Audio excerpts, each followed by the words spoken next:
Hi guys, my name is Meads. Welcome to my channel. This is going to be a Let's Build video. In particular, we're taking a look at Super Deformed Blade Zaku Warrior. It's actually a kit made way back 2007. Actually, not too far back, but fairly recent Super Deformed. And this is from Seed Destiny. This particular kit is very special to me. It's actually what got me back into Gundam model building. I built certain kits way back, but sometimes the frustration of being a new modeler and getting a master grade and not using the proper tools. Yeah. And I would suggest getting a Super Deformed or high grade to start out with. Something small, something that you get to finish it within a day or so.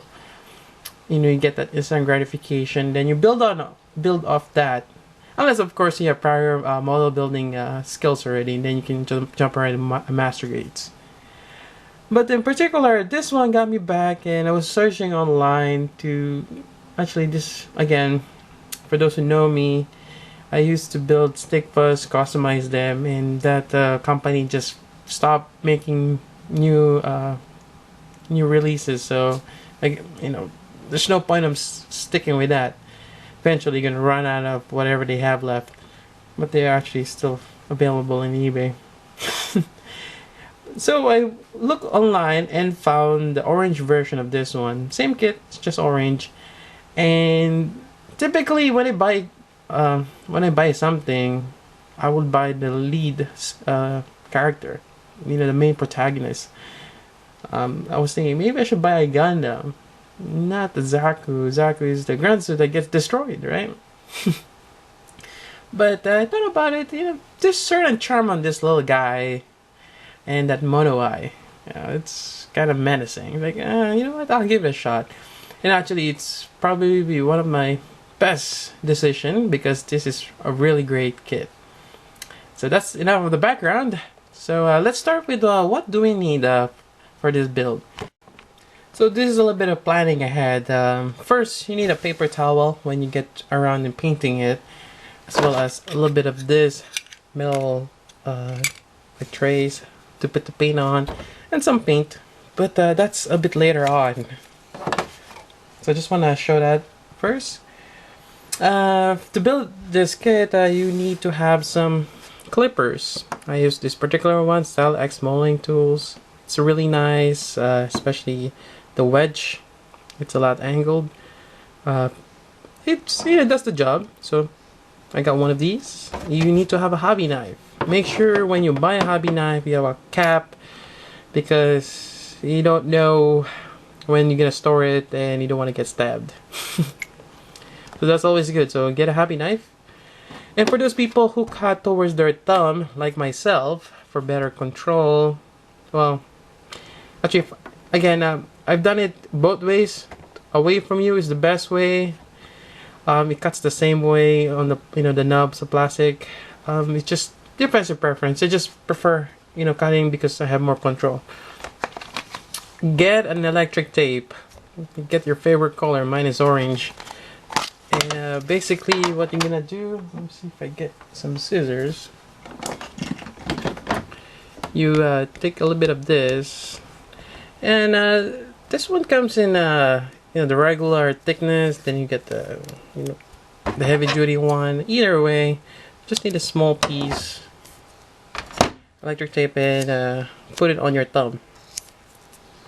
Again, I highly recommend you do this when you're cutting or using your hobby knife. I've seen people or heard people getting hurt. But yeah, this is really great because it protects your thumb. It's really, you just need one layer.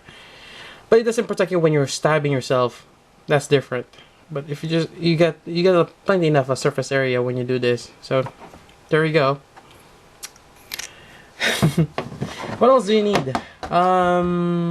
Sanding. Either use a sanding stick. This is really helpful for the nubs, as well as prepping your kit for painting. You don't want a smooth surface. The paint will just chip off if it's too smooth. It needs to have some kind of grip. It needs to be so basically we're just roughing up the surface. I typically like this one. I kind of need a new one. But I got this from a hardware store. It's one of the sanding sponge. I would go for around, I think 400 or 600, not 2 cores. Or maybe, I can't remember actually. Maybe a 300, 400. But the fine one. Not 2 cores, because you don't want to remove the details on the kit. So these are really great, and it's reusable. And I think you can put some water on it too. You want to do wet sanding if you don't want the dust to accumulate in the air. That's really helpful. So yeah, it just depends on your preference. So get this or some sanding paper, something to sand it out with. And I think that's about it, other than some get paintbrush, but that's a bit later on when we get to paint. But yeah, let's go ahead and check out what's inside the kit. Alright, so when you're opening your first kit, if this is for beginners out there, or just, starting out, and I kind of want to relieve the moment that you're starting your first kit. Sometimes it's good to relieve that moment, because after a while you get burned out of doing the same thing over and over again, and that's how people get burned out. So sometimes, step back, relax, and enjoy opening your mold kit. There we go. I already removed the plastic box, or the plastic wrapping, so it'll be easier to look at. So you just examine the plates you have, or trays. So you get a poly cap here. This is, let's see, some lettering there. This one's not labeled. Oh, there we go, A2. This is A2 right there. Contains the feet, some of the head, and it's actually molded in the 3 colors. You get the black, light green, or olive green, then you get darker green here, and then some white here. Same thing with this one. There's the A3. And actually, I think there's an A1, but that's for the Isaac. I think the purple one, which has a different set. And you got more polycaps here. And you got the last one. This is pretty much the backpack C. We're not gonna use this on this particular build. And actually, I'm gonna show you how to build one of my Teenage Mutant Ninja Zaku's. So we're not gonna use this for now. Maybe later on, I'd probably decide to build it for the Zaku's. So here's the illustrated booklet, and kind of peruse around it. Check out what's inside. Then it kind of tells you. Oh, let me change the brightness. Alright, so there's a lot of instructions here, and again, if you're a beginner, don't get overwhelmed. You always start with number 1, right there. Then you cut out those 2 pieces, 821, 822, and you just try to find them. That's gonna be right here.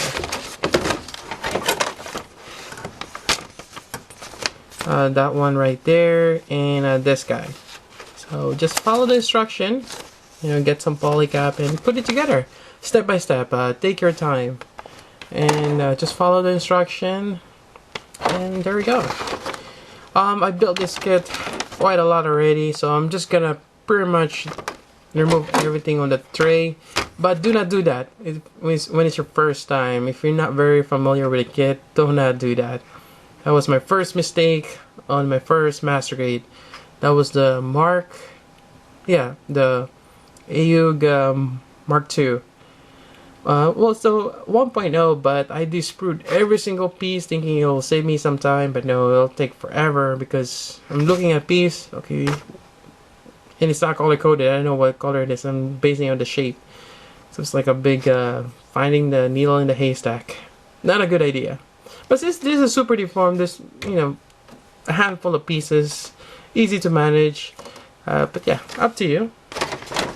But I would recommend just cut the pieces, the ones you need right now, clean the nubs, and put it all together.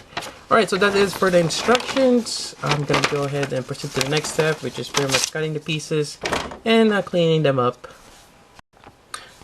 This is the stickers.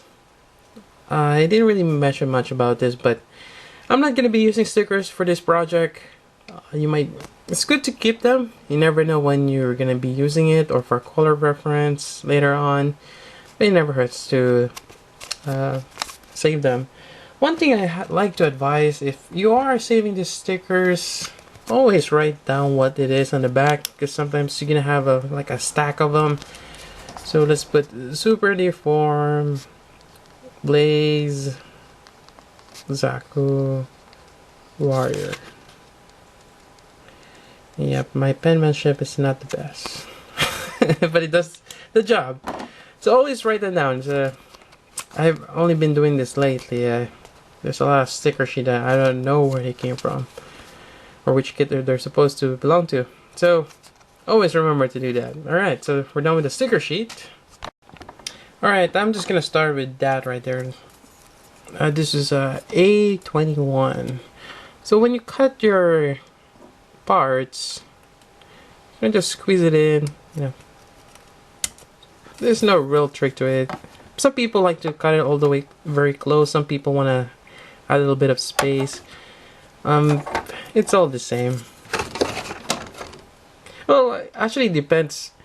Some people leave some space because they can get a cleaner shave with a hobby knife, as opposed to with the pliers. Sometimes it kind of punctures the plastic and it doesn't leave a good, smooth surface.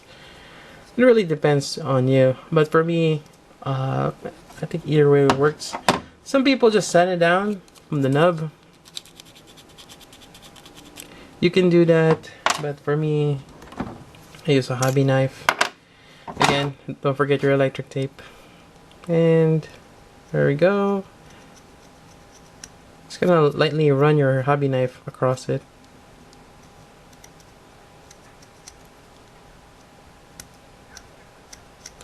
And there we go. Sometimes you can even kind of smooth it out with your nails. But I just cut my nails. Alright, so I'm done doing that. So this piece is ready for the most part. So I just need to sand it. Typically you want to sand with some kind of Maskon. I'm just gonna do it lightly on this one, and probably on top of a trash can or something where the dust can collect. You don't want to do it right. Well, I have this. I can always wipe it down later on, but lightly sand it. Some people go with the lowest grit. So if you go with 300, that's more coarse. That's more rougher. So you just kind of go around it. Then you work your way up on the grid. So you might want to go with 600, then maybe at the 800. You don't want to go 1000. You don't want it to be too smooth. Again, you want to give it a nice rough texture for the paint to stick on later on. So I'm just doing it on where I'm going to be painting at. So this side. There's no point of painting the inside part. I'm not going to paint that. I really need a new sanding sponge. Also have this one. This is really smooth. That's the same thing. Just, sand certain spots. And also, another thing you might need to get, I got this from my sister. She doesn't need this, for the blush. But these are a great brush, or if you have a big brush, just to dust off your piece. Yep, there we go. Actually, I heard that some certain cosmetic tools are great for modeling. Alright, so after that's done, that's one piece, and just finish up doing the rest of them. Also want to point out, while you're doing this, might be a great idea to listen to some music. There's always online radio, or talk to people on Skype, especially if you're part of a group. And there's a lot of groups out there. Just find them. There's a couple of Facebook groups, and just ask them, do they have a group call? It's always great to have that. It's sometimes kind of hard to type and do this at the same time, so have a call. It's nice. Alright, this will take forever, and I don't think any of you are You're gonna be interested in me cutting all this individually, removing all the nubs and whatnot. Alright, let's fast forward.